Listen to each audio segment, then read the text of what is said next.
Halo, berjumpa kembali dengan saya Tantan di kanal YouTube seperti biasanya Taxation Literature yang menyediakan informasi perpajakan yang mantul alias mantap betul bagi para sobat dan besti semuanya. Dan seperti biasanya, jika ada pertanyaan, saran, dan komentar mengenai video ini maupun video kami yang sebelumnya, silakan saja para sobat dan besti bisa tuliskan di kolom komentar. Nanti kami akan menanggapinya dengan sesegera mungkin. Dan sebagai informasi tambahan juga, nanti pada tanggal 29 September 2024 pukul 15.00 waktu Indonesia Barat sampai dengan selesai, kami akan mengadakan seminar mengenai pajak penghasilan UMKM. Acara ini terselenggara berkat kerjasama PT Konviar Cipta Gemilang, kemudian dengan PT Eka Energi Jaya dan pihak Gramedia Matraman. Nah, untuk informasi lebih lengkapnya bisa para sobat dan besti hubungi by WA di nomor yang tertera di brosur ini.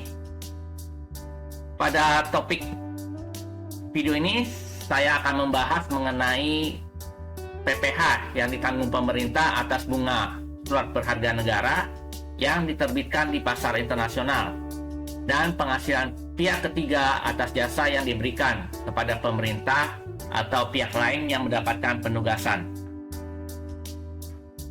Dasar hukumnya di PMK 213/PMK 10 tahun 2021 yang mulai berlaku tanggal 1 Januari 2022. Definisi surat utang negara yaitu surat berharga berupa surat pengakuan utang dalam valuta asing yang dijamin pembayaran bunga dan pokoknya oleh pemerintah negara Republik Indonesia sesuai dengan masa berlaku dan sesuai peraturan perundang-undangan mengenai surat utang negara. Surat berharga syariah negara atau lebih dikenal dengan nama sukuk negara adalah surat berharga negara yang diterbitkan berdasarkan prinsip syariah sebagai bukti atas bagian penyertaan terhadap aset surat berharga syariah negara dalam valuta asing sesuai peraturan perundang-undangan mengenai surat berharga syariah negara.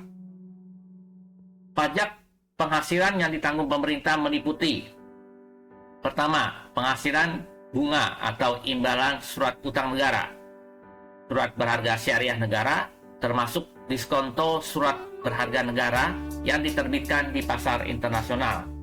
Dan kedua, penghasilan pihak ketiga atas jasa yang diberikan kepada pemerintah atau pihak lain yang mendapat penugasan sesuai dengan ketentuan peraturan perundang-undangan dalam rangka penerbitan dan atau pembelian kembali surat berharga negara di pasar internasional. Penerbitan di pasar internasional merupakan kegiatan penawaran dan penjualan surat berharga negara dalam bentuk valuta asing di luar wilayah negara Republik Indonesia. Pembelian kembali surat berharga negara di pasar internasional merupakan kegiatan pembelian kembali surat berharga negara dalam valuta asing di pasar internasional oleh pemerintah sebelum jatuh tempo dengan cara tunai dan atau dengan cara penukaran yang meliputi penghasilan pihak ketiga, antara lain fee atas jasa pihak ketiga tersebut dan pembayaran atas biaya yang timbul dalam pelaksanaan penerbitan dan atau pembelian kembali surat berharga negara di pasar internasional.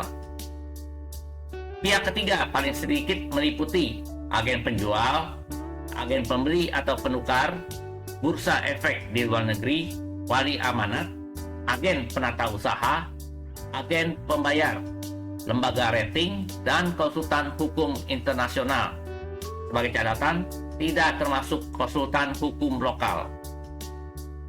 Pelaporan dan pertanggungjawaban pajak penghasilan ditanggung pemerintah atas bunga atau imbalan surat berharga negara yang diterbitkan di pasar internasional dan penghasilan pihak ketiga atas jasa yang diberikan kepada pemerintah atau pihak lain yang mendapat penugasan sesuai dengan ketentuan peraturan perundang-undangan dalam rangka penerbitan dan atau pembelian kembali surat berharga negara di pasar internasional dilaksanakan oleh Direktorat Potensi, Kepatuhan, dan Penerimaan di Direktorat Jenderal Pajak selaku unit akuntansi kuasa pengguna anggaran atas belanja subsidi pajak yang ditanggung pemerintah sesuai dengan ketentuan peraturan perundang-undangan yang mengatur mengenai mekanisme pelaksanaan dan pertanggungjawaban atas pajak yang ditanggung pemerintah. Jadi, kesimpulan dari video ini adalah kita perlu memperhatikan siapa saja yang termasuk pihak ketiga tersebut. Dan kita juga harus memperhatikan fee dari pihak ketiga yang mendapat fasilitas dari PPh yang ditanggung pemerintah. Demikianlah penjelasan singkat saya mengenai topik kali ini, dan apabila video ini bisa bermanfaat bagi para sobat dan besti, harap para sobat dan besti bisa men-share video ini kepada yang lain sehingga video ini bisa menjangkau lebih banyak teman-teman semuanya. Sampai jumpa di video kami yang berikutnya.